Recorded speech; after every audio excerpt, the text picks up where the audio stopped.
तो वहाँ पे शराब की बोतल चढ़ाता है, तो मन बहुत दुखी होता है देख के। आज तक बच्चा हमें ऐसा कहीं प्रमाण नहीं मिला शास्त्रों में कि माताजी को मुर्गा या बकरा या शराब की जरूरत, हमें ऐसा नहीं मिला। फिर भी कह रहे हैं अगर हमें आगे कभी देवी जी बताएंगी तो हम आपको बता देंगे, बकाया ऐसा हमें आज तक नहीं मिला है। वो माँ है, माँ कभी ऐसे कुपुत्रो जायते क्वचित भगवान शंकराचार्य जी, कुपुत्रो जायते क्वचित कुमाता न भवति।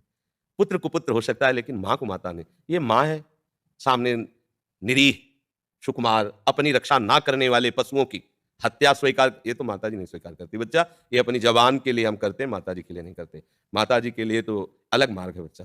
इंद्रियों का दमन करके, मन का निग्रह करके उनका चिंतन करना। देखो परमहंस रामकृष्ण जी महाराज, आप देखो उनके जीवन चरित्र को। किसी को भी दुख देना कहीं कोई साधना नहीं होती, किसी भी संप्रदाय में किसी को भी दुख देना। और ये शराब आदि तो बच्चा राक्षसी वृत्ति आसुरी है, इसको कैसे माताजी, वो तो दैवी है, वो तो देवी कही गई है ना। माताजी का एक नाम देवी है, देव्याहा, तो देवी होकर के वो मदिरा कैसे पान कर सकते हैं। तो बच्चा हमें लगता है कि कहीं ना कहीं ऐसे जगह जाने से कुसंग हो जाता है। कैसे कुसंग? कि माताजी का प्रसाद है, जब माताजी ने पिया है तो भैया तुम भी पियो, उनके बेटा हो।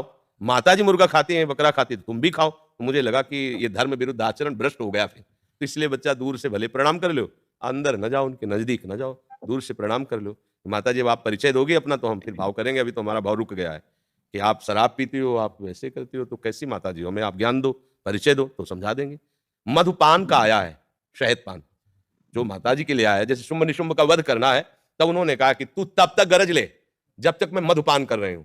मधु का मतलब मदिरा थोड़ी होता है, शहद पान। मधुपान कर रही हूं तब तक तू गरज ले, जिस समय मेरा मधुपान हो जाएगा। ऐसी थोड़ी सा। जब शुंभ निशुंभ ने, उनके पार्षद ने सूचना दी आकर के कि एक नौ सुंदरी हमने पहाड़ में देखी और वो आपके योग्य है, तो उन्होंने कहा विश्व की कोई भी सुंदरता हो हमारी सेवा में उपस्थित होनी चाहिए, जाओ उसको सूचना दो। बोले हमने पहले सूचना दे के देख लिया है, वो इतने अभिमान में हो कि तुम्हारी प्रार्थना मानने वाली नहीं है। तो बोले केश कर्षण निर्धूता गौरवा मां गृह्यति, उसके बाल खींचते हुए उसको गौरव को मिट्टी में मिलाते हुए मेरे सामने लाओ। वो गए, जाके बात रखी तो उन्होंने कहा तुम नहीं, तुम अपने स्वामी को भेजो जाके, और उनसे हम एक शर्त रखेंगे, अगर वो राजी हो गए तो मैं उनके साथ हो जाऊंगी। वो गए, उनका बहुत गुस्सा में दोनों है, तो उन्होंने कहा जो मुझे वीरता में परास्त कर दे मैं उससे स्वीकार करूंगी, पहले हमसे युद्ध। अब वो तो वीरता के अभिमान में थे, कोई देवता उनके सामने नहीं। माता जी ने जानते हो काट के 1 मिनट दैवी शक्ति ऐसे राक्षसों को काटा है। इसलिए काटा है कि तुम मां पे गलत दृष्टि करते हो, तुम मरने योग्य हो, मार दिया माता जी ने। तो माता जी, मधुपान की बात आई है, उसको मधुशाला से मत जोड़ो। ये मधु का मतलब शहद है, शास्त्रीय शब्द है। और माता जी शराब पीती हैं ऐसा तो मुझे अभी तक कहीं नहीं मिला। भगवान शंकर बोले वो गांजा पीते हैं। अरे भगवान शंकर हलाहल विष लिया जगत की रक्षा के लिए, कभी भगवान शंकर को चिलम फूकते देखा क्या? वाह वाह। अरे हम लोग अपनी वासनाओं का पोषण कर रहे हैं इष्ट के नाम पे, ये ठीक नहीं है। इष्ट को मत उसमें सम्मिलित करो कि भगवान शंकर तो गांजा पीते हैं और माता जी शराब पीती हैं, तो बेटे सब बदमाश ही हो जाएंगे फिर तो है। बताओ ना, माता पिता जिसके ऐसे होंगे बच्चे कैसे होंगे? बच्चे हैं गणेश जगत पूज्य, बच्चे हैं देवताओं के भी स्वामी कार्तिकेय जी, सेनापति हैं देवताओं के। अब देख लो शासन कैसा है। शासन कार्तिकेय जी का वाहन मोर, और मोर का हार सांप महादेव के गले में पड़ा है।